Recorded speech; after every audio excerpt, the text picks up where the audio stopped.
Magandang araw po. I'm Dr. Cecil Demente Ocampo, isang dermatologist sa Capital Medical Center and Asian Hospital and Medical Center. Ngayong araw ay pag-uusapan natin ang hyperhidrosis sa isang lecture entitled May Hyperhidrosis si Hyla.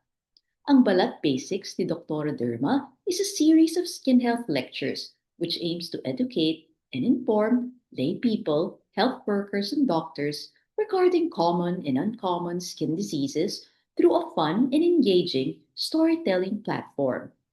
For your information, this is our 50th video, so thank you for all your support. So sit back, relax, and enjoy. May hyperhidrosis si Hyla. Dear Dr. Derma, ako si Hyla at laging nagpapawis ang aking kamay at paa. Mula pagkabata ay ganito na talaga ako.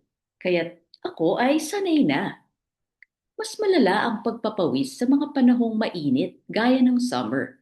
Pinagpapawisan din ako kapag nininervyos, natatakot o stressed. Laging basa ang kamay ko. Minsan ay nakakainis na ito, lalo na kapag ako ay nagsusulat at dumudulas ang ballpen at dumudumi ang papel. Minsan ay nakakaabala din sa mga activity gaya ng sports.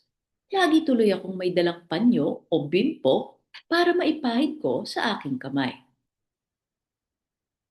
Ang aking paa din ay laging nagpapawis. Maingat ako sa pagpili ng sapatos para hindi lalong pagpawisan ng paa ko. Kailangan ay absorbent ang lining para hindi nakakapawis. Nagsusuot ako ng medyas hanggang maaari. Minsan ay may amoy din ang aking paa, kaya't nakakahiyang magtanggal ng sapatos sa harap ng ibang tao.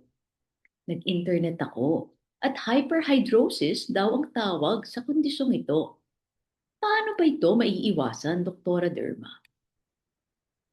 Huwag kang mag-alala, Hyla. May lunas ako sa iyong problema. Pero bago natin gamutin, ano ba ang hyperhidrosis? Ang hyperhidrosis ay isang karaniwang kondisyon kung saan sobra ang pagpapawis sa kamay, paa o kilikili. Ito ay may kinalaman sa hyperactivity ng sweat glands at maaaring nakakaabala o nakakahiya. Ang pawis ay isang walang amoy na liquid na galing sa sweat glands or eccrine glands. Ang pawis ay may kinalaman sa temperature regulation ng ating katawan. Kung sumusobra ang pagpapawis ay nagre-resulta sa hyperhidrosis. Ang hyperhidrosis ay maaaring primary focal o secondary generalized. Ang primary focal hyperhidrosis ay mas karaniwang nakikita sa kamay, paa o kilikili. Ito ay genetic at madalas mula sa pagkabata. Secondary generalized hyperhidrosis ay pagpapawis ng buong katawan at may kinalaman sa ibang sakit gaya ng diabetes o mga gamot o medications. Hindi delikado ang kondisyong ito, ngunit maaaring sagabal sa mga daily activities. Maaari din itong mamana mula sa magulang at may pasa sa anak. Maaari ding magkaroon ng secondary fungal infections dahil mas madaling tumubo ang fungus sa mga moist environments. Maaari ding magkaroon ng body odor o masamang amoy dahil sa paghalo ng bakterya at pawis. Depende kung saan pinagpapawisan ay may iba't ibang klase ng hyperhidrosis. Axillary hyperhidrosis, plantar hyperhidrosis sa paa, palmar hyperhidrosis sa kamay, at craniofacial hyperhidrosis sa muka, noo at pisngi. Mas madalas makita ang hyperhidrosis sa mga mainit na lugar at sa summer months.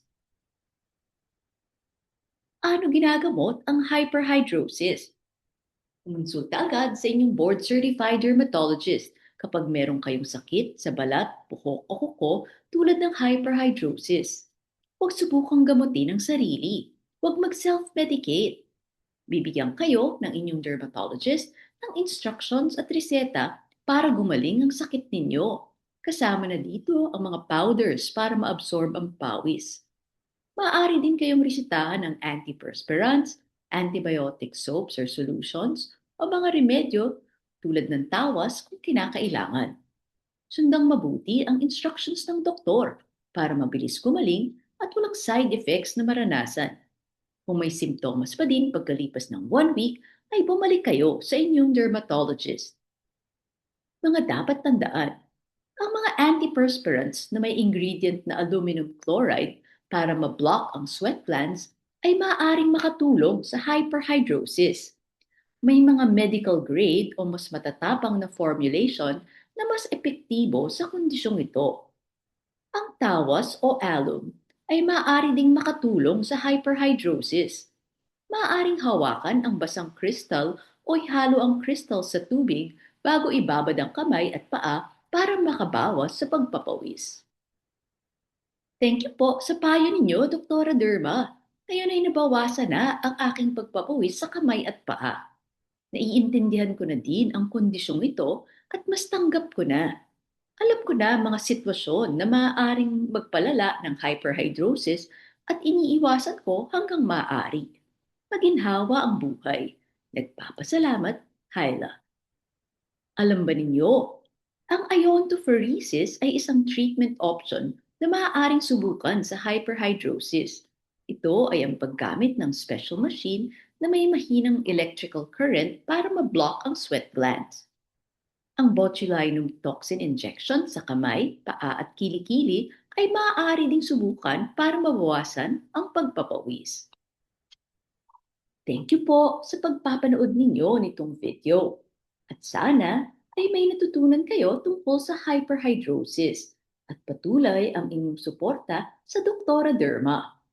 Kung kayo ay may mga tanong o skin concerns, you may visit me at my clinic at Capital Medical Center or Asian Hospital and Medical Center. Maaari niyo din pong panuurin ang mga ibang Doktora Derma videos and shorts sa YouTube, TikTok, Facebook at Instagram. Just search po for Doktora Derma with a K and like and subscribe. Until the next video, hope to see you all again.